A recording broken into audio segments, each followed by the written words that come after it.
The last 3, 5, 6, and 7, I always do those together. And this is one that I've carried with me probably for the last 15 years, 16 years. I use this more than anything that I've said to you over these last 3 sessions. I use this almost on a daily basis. Think something good.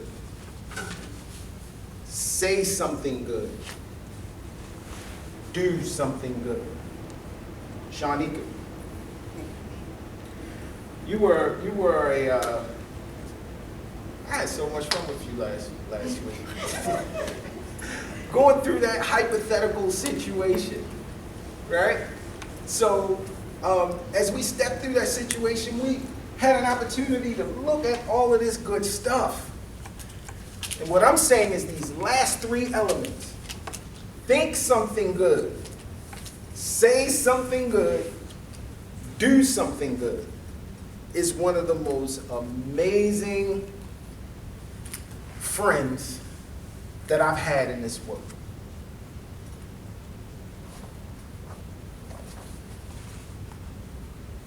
How many people know that our thoughts aren't very dependable? How many people know that? Yeah, our thoughts aren't dependable.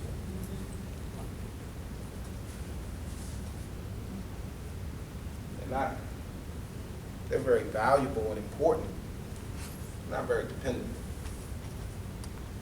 Our minds tell us all kinds of things. Some true, some lies. Some real, some fantasy. Some delusional.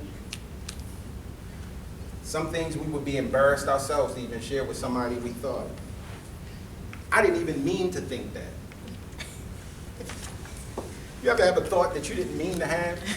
And you actually check yourself like, oh my God, what am I thinking? The mind naturally has a will of its own. It's something that needs to be managed. It has to be managed. If you leave your mind unmanaged, oh my goodness.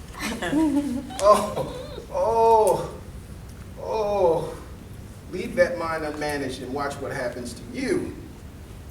Yes, you have to manage your thoughts. So that first element, think something good. That's all about when these things pop up in our heads and, you know, this is when your mind becomes really irrational. When you're having very deep feelings, you will be most irrational at your deepest level of feeling. Yeah, the brain has a tendency to work in alignment with that part of ourselves. So think something good is just, look, I just had an experience with this person. This was very uncomfortable. I don't really like her. As a matter of fact, I can't stop. Oh, hold up. I think I may have gone too far. You know, let me backtrack. Let me recalibrate, because I'm not sure how helpful I could be or effective I could be in communicating with this person with that thought. So let me try to find a better thought that will render a different feeling so that I can center myself and be more effective. Yeah, that's all it is. That's all it is, because our minds will run away and be very mischievous.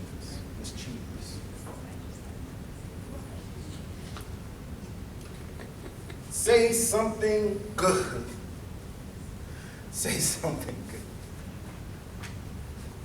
You ever met a person? I speak my mind. I keep it real. I keep it all the way 100. Y'all ever met a person like that? Absolutely. There's even people who say, like, listen, I like people who shoot from the hip. Don't cut no corners with me. Give it to me straight. Yes, Lord. You know, we all have different levels of tolerance with people's abrupt sometimes direct method and styles of communication. Some of us like that better because you don't have to sift through it. At least I know who they are, you know. You know, some people prefer that, right? But this is what I found. I found that words can either build or destroy. Words are powerful.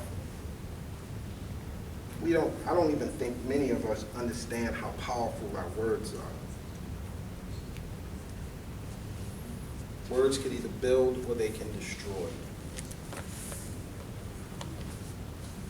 And I'd like to clarify, say something good, with always take a moment to make a determination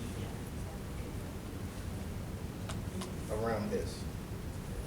This word I'm about to speak, is it my intent to build something in this situation or to tear something down?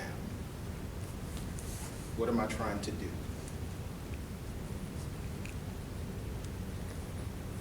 How many of you know that we use our words to tear things, people, places down? And sometimes we just want to tear somebody down for a second and then just build them back up. It was just how we felt in the moment. I just want to cut you with this word, but I still love you. So I will be back a couple days later to say I'm sorry and to reconcile. But what I'm trying to do is to help us personally and help us be better at helping others with minimizing the frequency by which you have to go do demolition control and to try to rebuild things that you really didn't mean to rip up and tear down like that. So, you know, say something good is just simply taking a moment. Whew.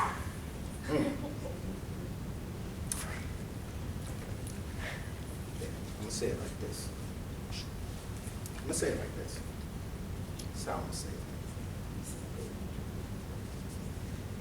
All of these things are for us. Notice we haven't even gotten into doing anything with anyone else. This 7 rules of thumb is really about us.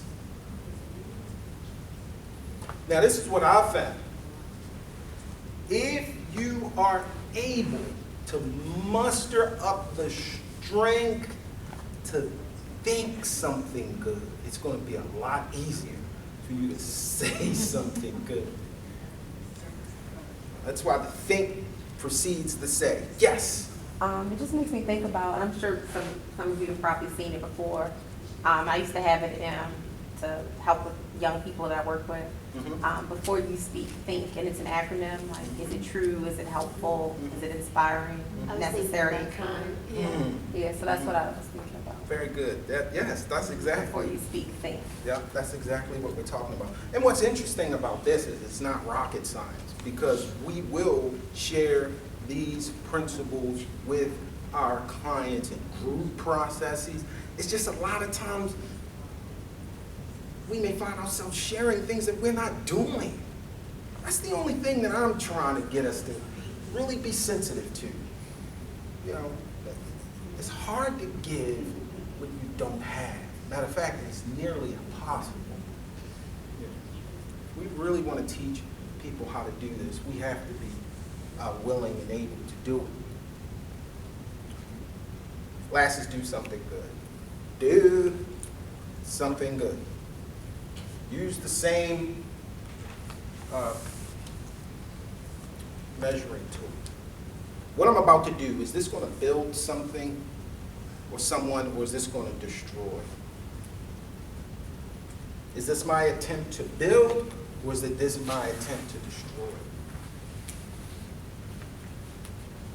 I mean, you got to really search this stuff out inside yourself.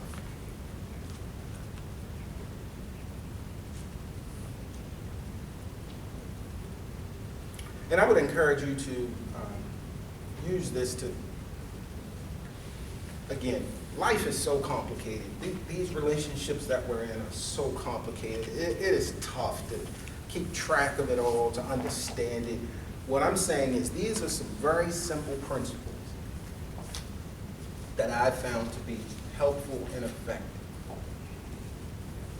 I'm always watching myself. Always watching myself. I become almost compulsive in my process of watching myself. Now I do it, and it really doesn't feel like I'm doing anything. It just feels natural. I'm always aware of what I'm thinking, what I'm saying, what I'm doing. Now, what I found is because of my level of devotion to that process, that can be frustrating to some people. Because I'm always going to think first.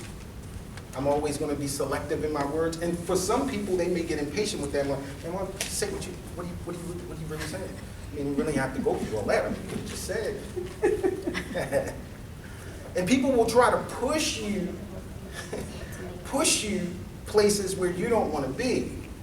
But I'm committed to being where I've found it has helped and been effective for me in building.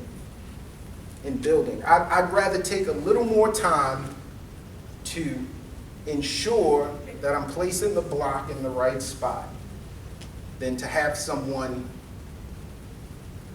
pressure me into making a hasty choice that could tear it all down. What are your thoughts? Settle down, give me some feedback. I think that this was very necessary because, you know, we aren't aware of this. Like sometimes it's a reminder of what we should be aware of, and it's very simple.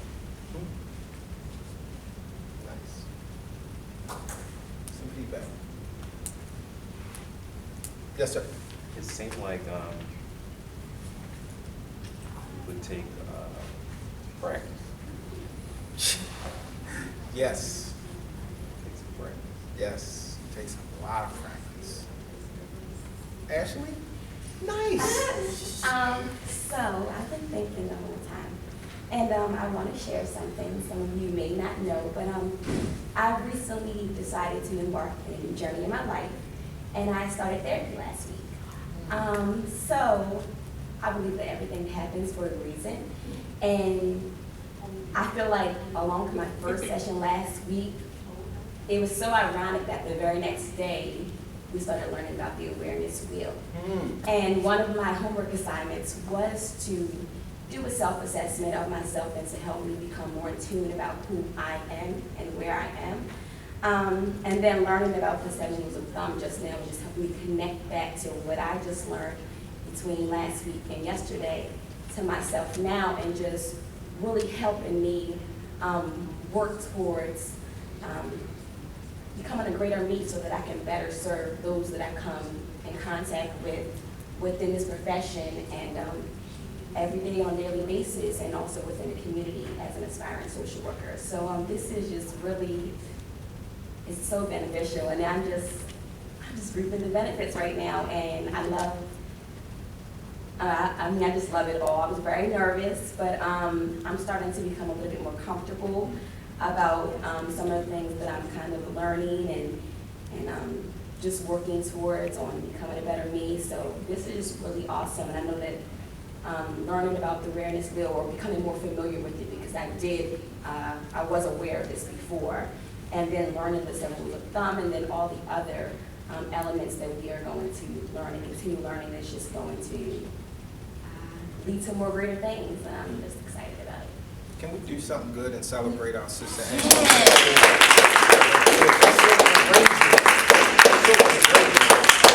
It's a courage and beauty of what she's doing to be the best that she can possibly be. I'm very proud of you, Ashley. Very proud. Anybody else? Yes. I think of something that I'm also working on, and it sounds really cheesy, but I try to think of, and Mary and I have talked about this before, thinking of your mind as like a garden, and you need to pluck out thoughts that aren't helpful, like weeds. And it's really, really helpful to separate yourself from your thoughts and think, you know, what am I growing? What am I putting energy into? And if you find yourself, your garden has a lot of weeds in it, you can clean it up, but you need to recognize, see the difference, and see what you're putting your energy into. Am I putting my energy into positivity, strength-based? Because you will, you know, you'll find the fruit of your labor will come about. But if you do find that there's a lot of weeds in your garden, you need to go through and just pluck them out and just pluck it, so. Yes. Yes, sir. I wanted to kind of just piggyback on what Angie said, just highlighting that as I look through the 7 rules of thumb, Angie's really good at it. Oh, she's a master. Yeah, you're really a good master. at this. Thanks. Yeah. Yes. Yes. Yeah, exceptional. Thanks, I Yep. appreciate that. Yes. I like it, I'm into it. Nice. Good. Any other feedback? Stephanie Attention on. Number 3 really stuck out to me, not looking for the fruits of your actions. Mm. And it brought me back to when I first started in this field, and I worked in a residential facility. And I kept thinking, for the first few months, I'm like, I'm not making any difference. These kids are going to be here or in the system for the rest of their lives. What, you know, how am I making a difference here? And I kept looking for it and couldn't find it. And eventually I came to the conclusion that it's not necessarily going to always be a change in behavior, but I always remind myself that just the fact that I've created that relationship with someone has changed them forever. They are never going to be the same person. They have made a difference. And I learned a story a long time ago. The gist of it is you sit and watch the raindrops on a window. They're coming down, and you know, if one touches another, it's never ever going to be the same. They may divert paths again, but they're never ever going to be that initial raindrop that they were. So keeping that in Love mind it. helps I you love it. feel good about your work and not get burnt out. Yes, absolutely. Thank you for sharing that. Very good example, metaphor. Yes. I was keyed in on number 1, and when I found fault with others, the surgeon process. I thought that was brilliant. Like, what I thought about is like if a person coming with a bullet shot wound, the doctor's not thinking about how it happened, why it happened, when it happened. They're just thinking about fixing it. So I think with us with mental health, if I start going into homes without having that judgmental thought, I don't think I'm too judgmental, but I guess I might be in some ways, checking myself on it. So if I go in there without having that and not worried about how it happened, why it happened, when it happened, and just start thinking about how we can move forward with everything and then move forward with the process, it can help me a little bit more in my process. Yes, and I love that example of the bullet shot wound. The reason why that resonated with me so much is because without the attention of the doctor, that person could die. And that's, listen, we have our treatment plans and we do our assessments, but we do work with people that may not live if we're not involved. The level of risk to their life is so high that perhaps they didn't progress on their plan, but they lived. If they weren't in this program, they could have died. See, that's why I gave the example of the young man who was in a gang and his two gang members, his 2 brothers were out. They weren't in a program, but he was, and they died. And because he was with me, he wasn't there that night. He gets another chance. You know, this programs like it, are literally saving the lives of children by putting them within a structure where they can at least have an arc of safety, at least for the time that they are engaged in programming. And we don't assign that kind of value, you know, in our plans, but I'm aware of that. I come from the community where we're going. I know that, you know, just walking down the street, your life is hanging by a thread. I know that. I know that to be true. I lived that. You know, many of my friends didn't have a program like this. And I don't know what would have happened to Will if he had TDS or if he had a PRP. I don't know he might be here. I'm saying he's not. And I'm saying this wasn't around in my community when I was growing up. Listen, this stuff is serious. I keep emphasizing that, but The 7 rules of thumb is what helps me stay